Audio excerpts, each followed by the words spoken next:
Well, welcome into the My Dogs Are Barking podcast. On today's episode, we'll be previewing Mississippi State and number 14 LSU this weekend at 11 o'clock in Starkville. It's going to be a showdown, the first SEC game for Mississippi State in the 2023 season. We'll also give a quick recap for week 2 with Mississippi State and Arizona, and get into a couple of the other college football games on the schedule for week 3. Thank you so much for tuning in to the My Dogs Are Barking podcast. Hail State. God, I'm telling you, my dogs are barking today. But man, my dogs are barking. Well, it was not pretty, but Mississippi State got the win over Arizona in an overtime game, 31-24 in Starkville on Saturday night, in a game that was odd to say the very least from a Mississippi State perspective. We won't spend a ton of time here, but Mississippi State comes out and scores up 14-0 in the first quarter. Arizona has 4 turnovers that the Bulldogs force. Unbelievable. I mean, the defense was lights out early, and honestly, I was wondering if Jayden DeLauro was going to get pulled. I mean, it was really bad. And so at halftime, it's 14-7. The offense just kind of sputtered there after the first quarter. A lot of runs, short yardage situations, and the offensive line did not get as good of a push as I thought they were going to during the game. I will say this: we saw a lot of good stuff from I almost said Aaron Rodgers, from Will Rogers. Will Rogers, I mean, it seemed as if he demanded the ball late. He wanted the ball in his hands, which is exactly what you want from your starting quarterback, especially your starting quarterback in the SEC. You want someone who wants the ball in his hands and is ready to go. I thought that was really encouraging. Woody Marks just could not get going towards the end. But honestly, he did not have a ton of room. I think he made the best of the situation. But, I mean, there were people getting a push all night long on the runs. And so Mississippi State, it just gets torn up through the air. Jayden DeLauro, he did throw 4 interceptions, but he also threw for 342 yards and 2 touchdowns. He had 46 attempts, and they really didn't have any running game at all other than DeLauro scrambling. So, I mean, we knew a pass was coming and just could not stop him the entire game. It was really rough. On the opposite side, Will Rogers, efficiency-wise, what a great game. 13 completions on 17 attempts. You know, again, great completion percentage, only 162 yards. And only 17 attempts as well. I mean, I can't overlook that. But 3 touchdowns, no interceptions. Will has played very well, very safe through the first 2 weeks. But he wanted that ball in his hands towards the end. And I think he did a good job once he got there. Woody Marks did have a good game. 24 carries, 123 yards, average 5 yards a carry, and had a touchdown. Seth Davis got 5 carries for 34 yards, averaging about 6.8 yards per carry. Simeon Price got a carry. Jeffrey Pittman couldn't get going on the ground, but did catch a huge pass that ultimately won them the game. Mike Wright, 1 carry for 3 yards. He was out there often, but I couldn't really figure it out. And, look, there's something to be said.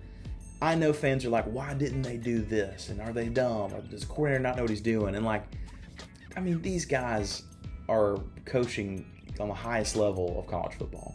They know what they're doing.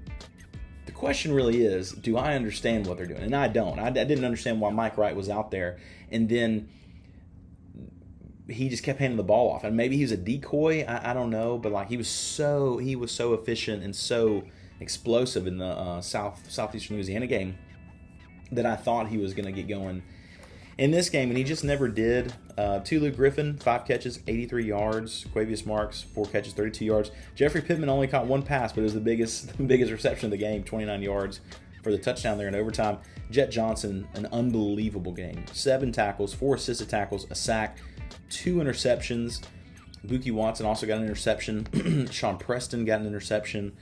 They played really well. Xavion Thomas did come out for a punt return. He returned for 25 yards. He did great, but it was very odd. He was not receiving and was not there very often. I know he was kind of injured, and so maybe they said we're just going to keep you to punts, but really not effective at all, and wasn't out there to be effective really.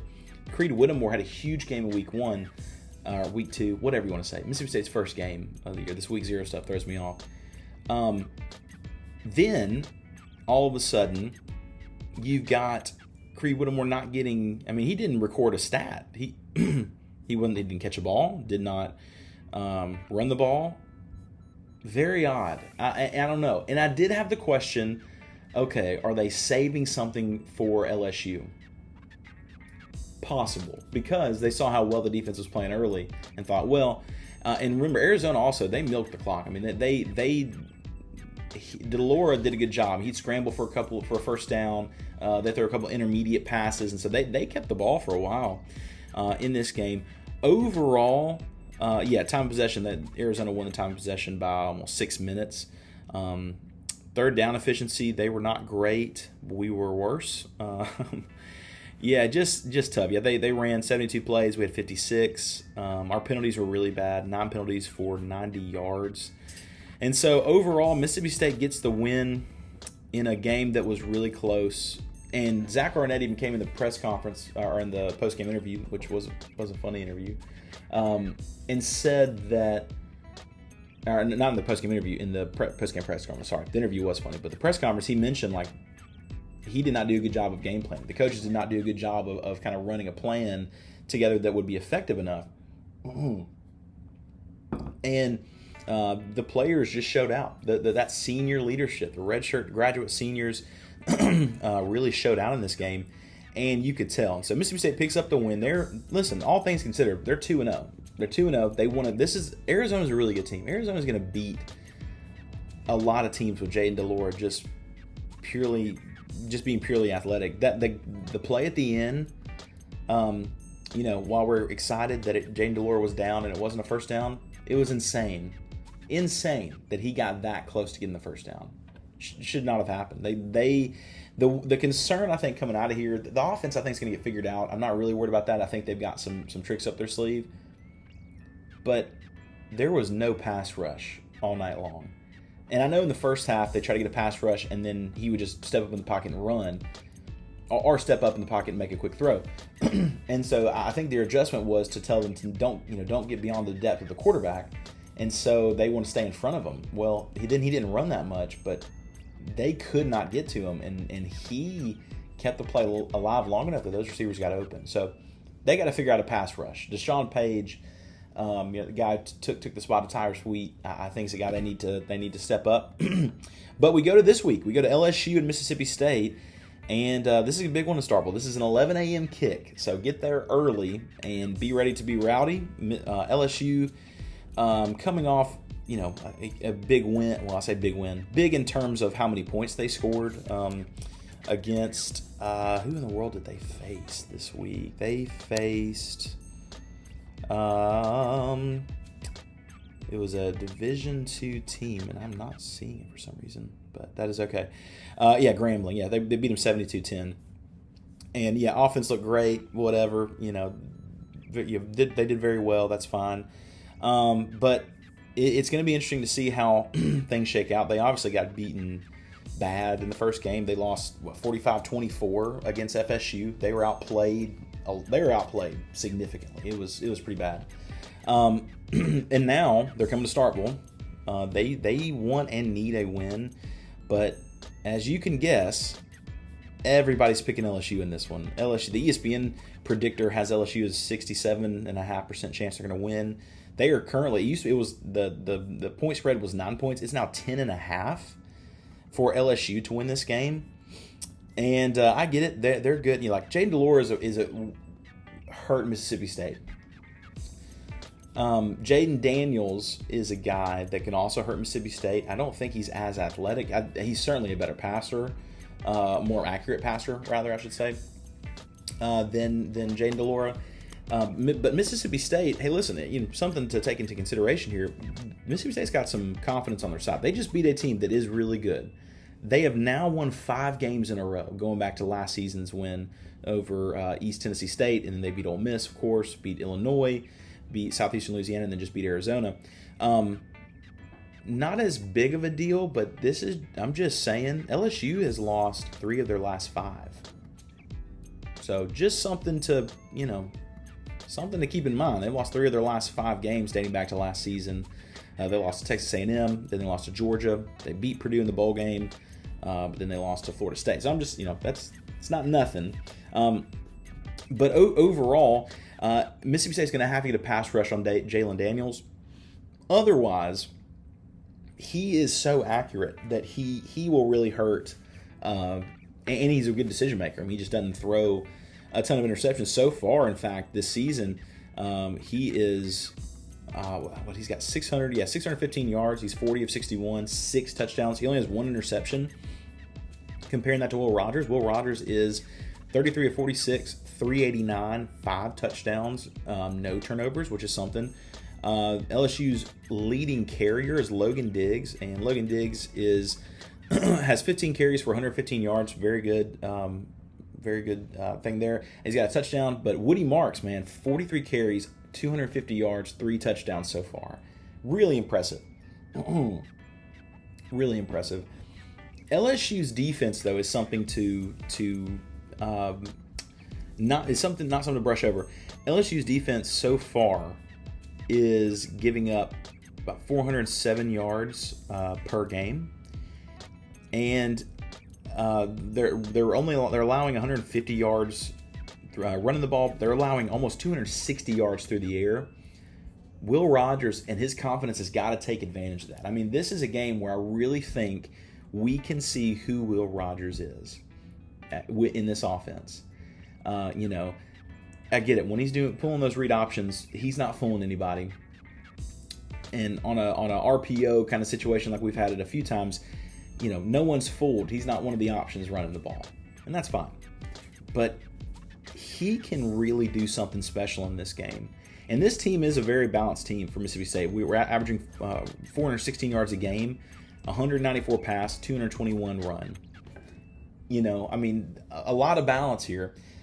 I will say this, LSU's defensive line is something that they're going to have to solve, because if, Woody Marks was ultimately able to run for 125 yards on Arizona, but it was a little bit of a struggle there in the second half. The first half, he was running wild. I mean, he was looking fantastic.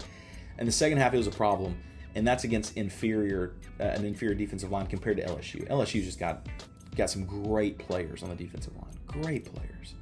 And that's going to be a place where we look and see where the game's kind of won and lost. Something to keep in mind here: Mississippi State is currently, they're 2-0 overall. This is their first conference game. The other teams that are 2-0 in the West are Ole Miss, Auburn, Arkansas, and that is it for that. LSU, of course, has lost 1. Bama's lost 1. A&M's lost 1. And those teams have some challenges this week. Arizona, Arkansas. Well, they're not playing a conference game. Sorry, they're playing BYU, but very losable game for Arkansas. Although it is home, so we'll see. Auburn, who started 2-0, they've got another tune-up game against Samford. Their offense looked rough, man, versus Cal, and Cal's not a great team. I mean, although it's hard to win. It is hard to win versus a team that far away out in California. Auburn pulled it off somehow, but the very next week they have Texas A&M. Ole Miss has Georgia Tech. So it sounds silly, but with a win right here, Mississippi State will be number 1 in the West. And I know, like, some teams haven't played a conference game, but, like, just saying, I mean, that's not nothing. Mississippi State has the ability to, if they can win this game, be 1-0, go into South Carolina with a great opportunity to be 2-0.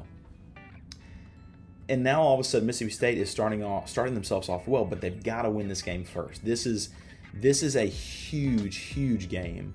And poor South Carolina has to play Georgia this week, and so if you're a Mississippi State fan, you're kind of wanting Georgia to hurt South Carolina's feelings a little bit. You want to kind of get their confidence down, and they very well might do that because it's on the road in Georgia as well. So that's tough. So Mississippi State, LSU this weekend, 11 a.m. I think the Bulldogs play this game well. I don't think LSU wins by 10.5. I think it's a much closer game than that. If you go back to my prediction one that we did before the season started to kind of look at the scope of the game. I had Mississippi State losing this game close.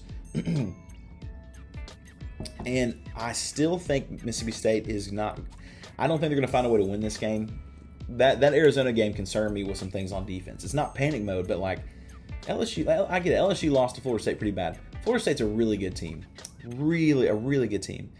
And it's important to remember that LSU is still a very talented team. And overall, I think the Bulldogs – I don't think they're going to pull it out, but I do think this is going to be a really good game. They have what an opportunity for Mississippi State to beat a ranked team, to be 1-0 in conference. I mean, think about it. If you were to look back and go, hey, Mississippi State's 3-0 after beating a good Arizona team on the road. I'm telling you, Arizona's going to win some games this year. Beating an LSU team at home. And then going into South Carolina week, if you were 3-0, with Alabama sputtering in their first kind of real test, I would take it all day long. And so this is a game the fans are going to have to make a difference, have to be loud, but I expect LSU to be really ready for this game. In terms of nationally, there's not a ton of great games. Last week was kind of a bummer as well outside of Bama and Texas. There's not a ton of great games. I'd say kind of next week is the week it really kind of starts. Ole Miss is playing Georgia Tech at home. Georgia Tech has, I'd say improved. They dropped a close one to Louisville. They beat South Carolina State pretty bad. I don't think Georgia Tech's going to pull this one off, but they're a better team than they have been over the past couple of years. Florida State travels to Boston College. Boston College is really bad, really, really bad. In the SEC, Missouri and Kansas State are going to be playing. Missouri also avoided getting beaten by Middle Tennessee State. I don't know, man. SEC is looking rough so far. But yeah, in terms of national, not a ton of great games. Washington going on the road at Michigan State. I think Washington is going to roll there.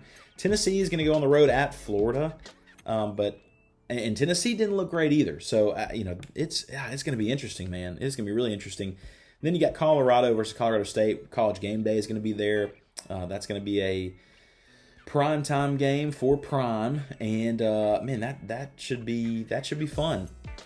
But Colorado gets people to a TV screen, but Colorado State's they lost their first game of the season. Like, this is 0-1 versus Colorado.